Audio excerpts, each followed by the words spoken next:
Iaraka hivavaka isika rehetra. Dira sy mankalaza ary mame voninahitra anao zay Andriamanitro.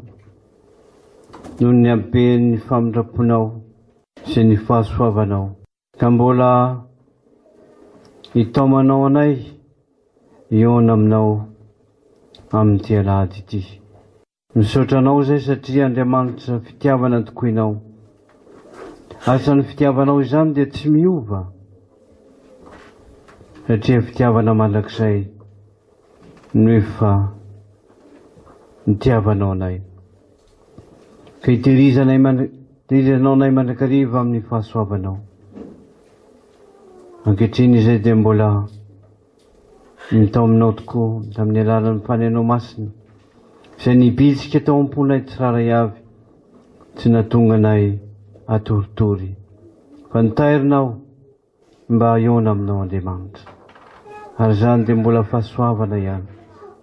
Ka mbola azonay mandray ny teninao, mandray ny famelan-keloka izay atolotra ao amin'ny alalan'ny teninao sy ny sakramenta.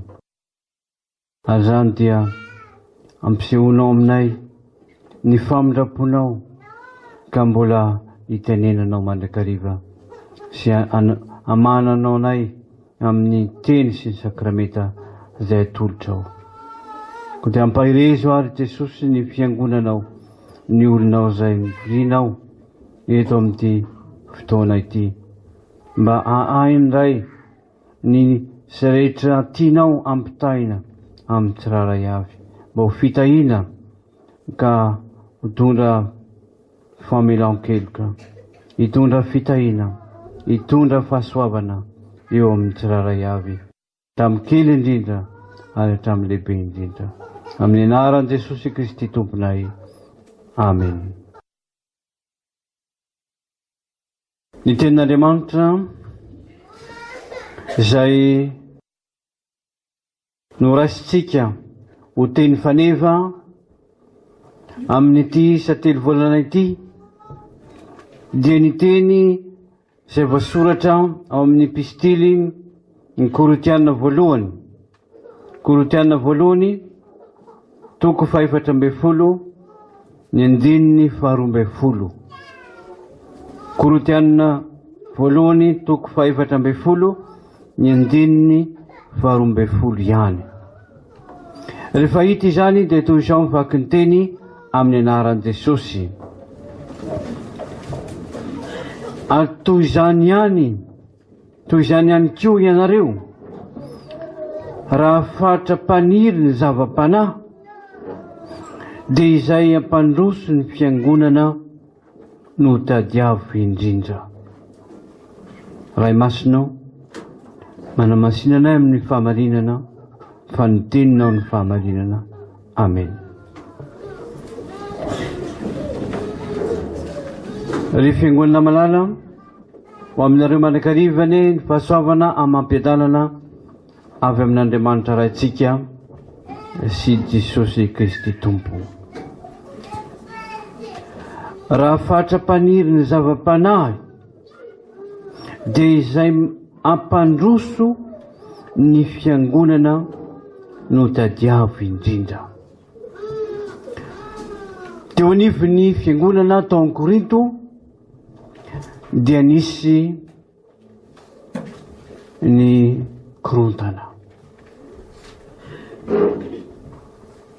Ny sasany teny hoe zay ny Apôlosy, zay ihany Kefasy, zay ihany Kristy.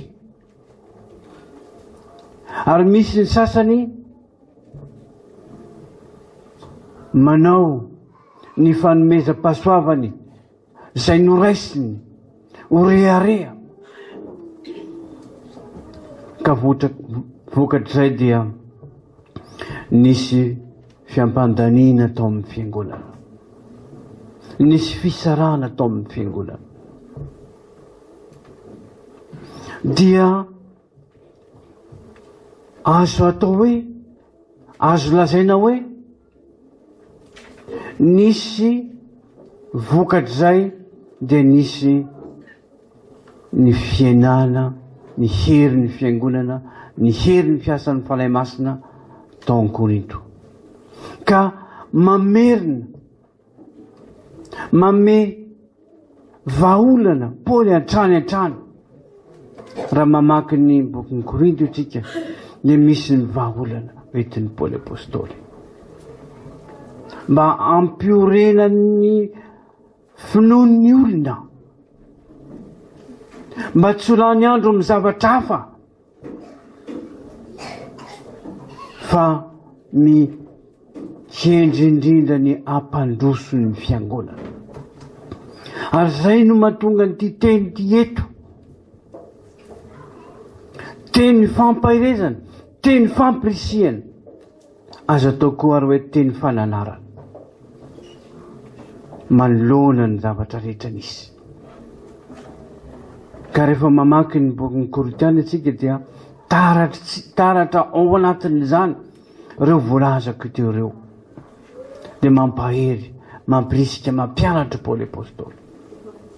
Ka raha misy zavatra kendrena izany, irina izany, tadiavina izany, dia ny hoe ny ampandroso ny fiangonana no tadiavo indrindra.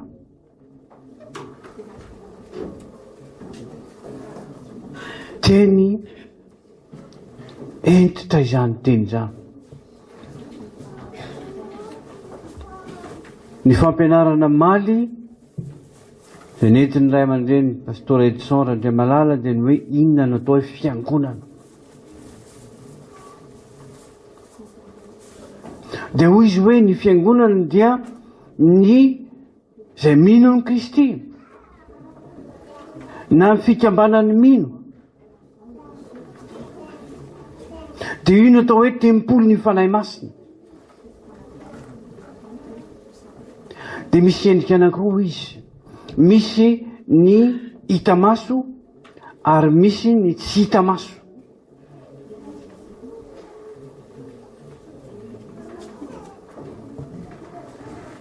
Ny hita maso dia ny trano izay ingonantsika dia tsika rehetra izao, ny midy vita batisa izany. Zay ny endrika hita maso. Ny endrika hita maso koa dia ny mahafiangonana azy dia misy ny organisation ao anatiny, misy ny rafitra sy ny lalàna zay hitondrana ny fiangonana ao anatiny, dia misy ny sampana rehetra ao anatiny, misy ny sekolelady, misy ny fikambanam-behivavy, misy ny tanora, misy ny fikambanan-dehilahy, misy ny sampana fifoazana. Zany ny natao hoe organisation ao anatin'ilay hita maso izay. Reny dia anisany koa fampantsoana amin'ny fiangonany amin'ny lafiny hita maso, mampandeha ny fiangonany zany. Dia zava-dehibe izay, tsy ambany zavatra izany, fa misy anankiray ilay atao hoe tsy hita maso. Ny fiangonana tsy hita maso dia ilay olona manana firaisana amin'Andriamanitra. Nampatsahivy ny mariny hoe rehefa mandray ny fanasan'ny tompo dia ny pastora manolotra ny mofo sy ny divay dia miaraka ao ny tanan' Jesosy, manolotra azy efa nambaraky maromaro zay tito. Fa misy olona dinganin' Jesosy samy mandray daholo, fa Jesosy zany malala hoe ty azy ty tsy azy, fa tsy fantatritsika izany. Io le tsy hita maso io, tsy fantatritsika. Amin'ny anankiray zay, ho zavatra tsy hita maso koa dia zao, ny amin'ny finoana sy ny fitiavana sy ny fanantenana. Ary io no tena tsindrin'ny Paoly indrindra. Tsindrin'ny Paoly ny mampandroso ny zavatra kendrena, ny zavatra tetiavo, dia ny ampandroso ny fiangonana indrindra indrindra. Ary eo zany no lafo ny ara-panahy. Fa raha ny fiangonana mijanona amin'ny hita maso fotsiny dia association ina filazantsika azy culturel izy. Ohatra ny association rehetra ihany izy. Fa misy mampiavaka azy eo dia ny ara-panahy. Fiangonana ara-panahy. Zay miaina amin'ny tenin'Andriamanitra. Zay miaina amin'ny sakramenta. Zany hoe matetika dia tenen'ny teny hoe tsy fombafomba ny fivavahana kristianina. Fa raha mijanona fombafomba izy dia mahafinaritra ny zavatra hita maso. Mahafinaritra ny miakanjo fotsy. Mahafinaritra ny mahita ny sampana sy zao ao amin'ny fiangonana. Fa raha mijanona hatreo izy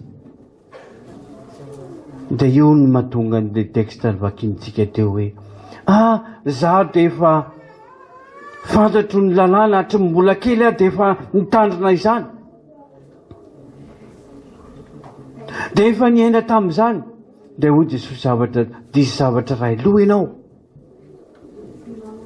Tsy tao ilay fiainana amin'Andriamanitra. Fa lasa fombafomba fotsiny ivelany. Ny zavatra natao hoe mitandrina ny lalàna aho. Tsy mihinana henan-kisoa aho. Tsy mifokasigara aho. Tsy zao tsy mijangajanga. Lasa zavatra ivelany fombafomba. Zany natao hoe kristianina. Tsy izay. Fa fiainana io. Ary io natao hoe ara-panahy. Io ny zavatra tsy ampy eo amin'ny fiainan'ny olona maha-kristianina azy. Ka io no lazain'ny Paoly hoe ny ampandroso ny fiangonana izay kendrena indrindra. Tsara ny organisation, mahafinaritra. Fa raha vao tsy ao ny fiainam-panahy, ilay zava-poana izany. Zany hoe mampandroso n'inona. Fanontaniana dia hoe inona ary ny zavatra ampandrosoana. Efa mipetrapetraka atsika ny organisation, ao ny rafitra, ao ny lalàna, ao ny sampana, fiainan'ny fiangonana. Ary inona ny zavatra tokony ho ambonin'izany. Io no lazain'i Jesosy hoe katsao aloha ny fanjakan'Andriamanitra. Ilay ampandroso ny fanjakan'Andriamanitra. Ka mahatonga ny Paoly Jakoba na hoe manam-pinoana ianao, asahoy amin'ny asa izany. Inona ny fiainanao amin'izany? Ny ainanao hoe mino aho. Inona ny zavatra hita ao amin'ny fiainanao amin'ny ara-panahy mandroso amin'ny finoana ve? Mandroso amin'ny fifankatiavana ve? Mandroso ve ny filazantsara? Mandroso ve ny fiangonana?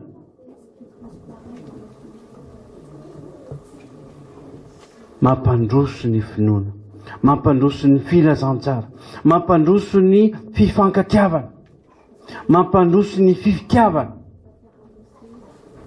Zany no ara-panahy. Ara-verimberin'ny Paoly mandrakariva izany rehefa mamaky ny Baiboly isika. Jerevitsika ny concordance hoe aiza ho aiza misy ny teny hoe ampandroso. Dia ho hitantsika ao ny zavatra tanosain'ny Paoly hoe inona ny zavatra tokony ampandrosoana eo amin'ny fiangonana amin'ny maha-ara-panahy azy.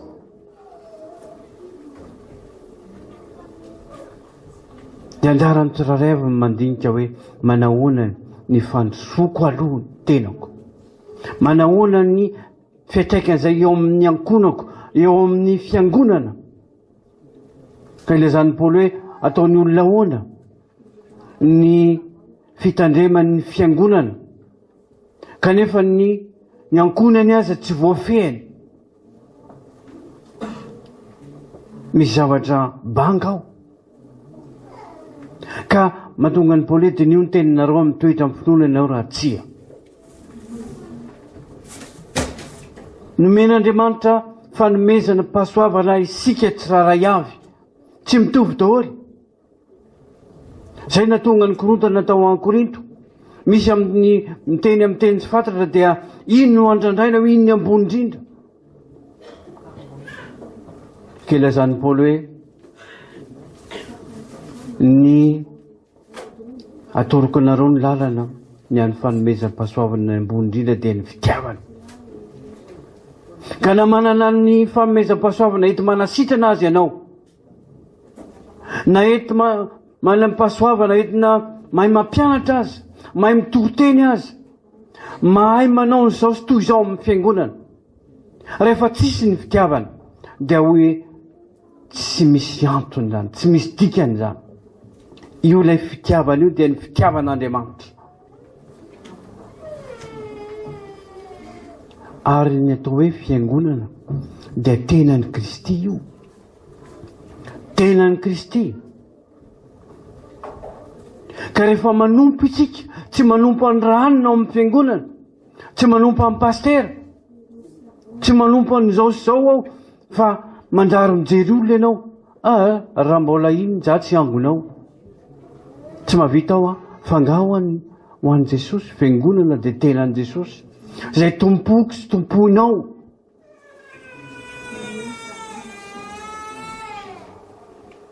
Dia tompoinao sy tompoko tenan'i Kristy. Ka amin'ny zavatra rehetra ny fanomezam-pahasoavana omeny aho dia hanompoako azy izany, hampandroso ny fiangonana izay tenan'i Kristy, mampitafy an'i Jesosy. Io nambaran'ny ray aman-dreny anankiray amin'ny volavana Germaine hoe ny zavatra rehetra ataontsika io anie dia tena mampitafy an'i Jesosy satria mitanjaka izy. Ka na mamafa n'ity trano ity aho, na mitendry orika aho, dia fampitafiako an'i Jesosy izany, fanomezako voninahitra an'i Jesosy izany, fa tsy ho an'ny olona. Ary io no lazain'ny Paoly hoe raha misy zavatra irina dia diavina, dia ny ampandrosony izay tenan'i Kristy izay, ny ampitafy an'i Kristy izay dia diavindrina. Fa aza variana amin'ny adiady, aza variana amin'ny fampifosafosa, aza variana amin'ny hoe ny zaho no tena zavatra. Raha vao manao an'izay ianao hoe raha vao tsy ao dia tsy misy zavatra mandeha ty fiangonana ity, diso hevitra izany. Aza manao ny tenana ho zavatra, aoko zatra ny fietrena. Fa ireny olona ireny indrindra no manao ny tena no zavatra, ny tena be mpimenimenina ao amin'ny fiangonana, ny mpitsara olona, ny mifosa olona, ary feno fihetsaram-belatsia. Tia voninahitra. Ary izany indrindra ny fahalemen'ny fiangonana amin'izao andro izao. Tafiditra ny resaka politika, mizara ny olona ao am-piangonana, na ny pastora ara dia manana ny fireny hoe za momba ny ranona ato amin'ity fiangonana ity. Gany ka hita taratreny ny adiady, hita taratreny ny fampifosafosa, fa ino ny avy any amin'ny kilafiny ranona. Eny hatrany amin'ny tapiny ambony aza. Dia misy ny lafiny eny ndraiky kilafiny dia misy ny fisarana ao. Ka izany no mampihena ny herin'ny fiangonana ankehitriny, tsy manana ny asiny intsony. Ny ao ny tenin'Andriamanitra hoe rehefa tsy misy mahatsara azy intsony ny masira azy, dia iny arinany velany izy ka hitsan'ny olona. Zany anie ny fiangonana, tsy misy asiny intsony zao amin'ny fiangonana amin'izao fotoana izao. Fa ny hita taratra ao dia ny ady politika, ny disadisa, ny fombanan'ny ranona, fihevitry ranona, mitady voninahitra, za teo zao amin'ny fiangonana, manao ny travail de couloir mba ho tonga amin'ny toerandry. Zany daholo ny zava-misy izao. Ka raha indray dia mahatofoka. Hoy ny ray aman-dreny zay, raha te hiditra komity ianao dia matatesa zavatra ao. Raha mbola tsy te ho faty ny finoana dia midira komity, fa amin'ny komity ao anie ahitanao zavatra, ny fanaingan-tanana raindray hoy ny ao amin'ny komity ao. Indray tsisy falajana tsony ao. Misy olona anankiray zay, tsy tatoky mihitsy ty Jesosy fa takizay tsy niditra komity.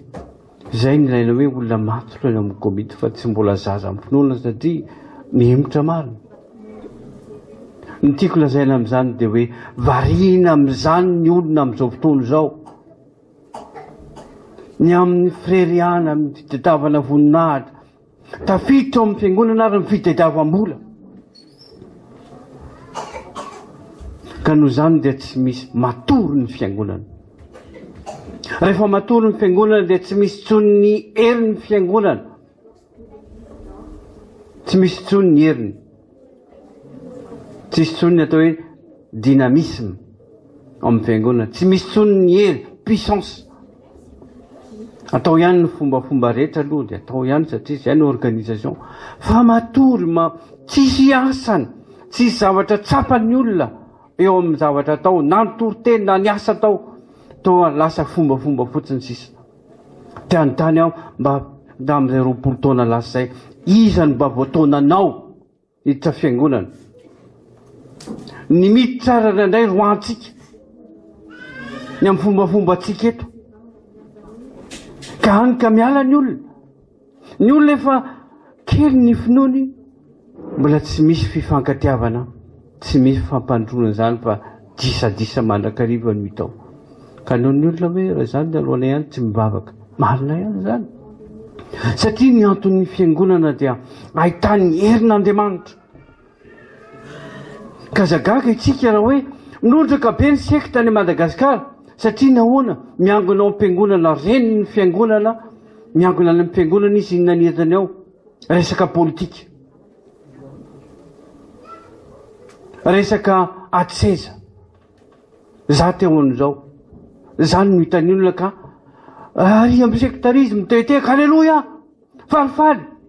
Ka vavony fakapanahy ihany ny olona hoe ato amin'ny fiangonana ato, toa tsy misy ninona fa toa matory manjoreta daholo mifampifosafosa, ary ny olona toa mifaly, ka tsy magaga raha vao sitonany ny olona.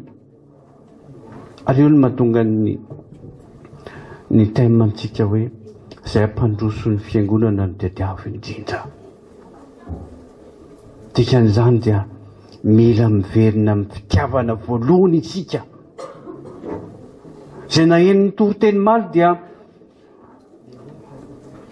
ny katekista madame Fara ny toriteny amin'ny Apokalipsy 4. Ny amin'ny fiangonana tao Efesosy tena mifandrify mihitsy amin'ny fiangonana Luterana Malagasy io tekst io.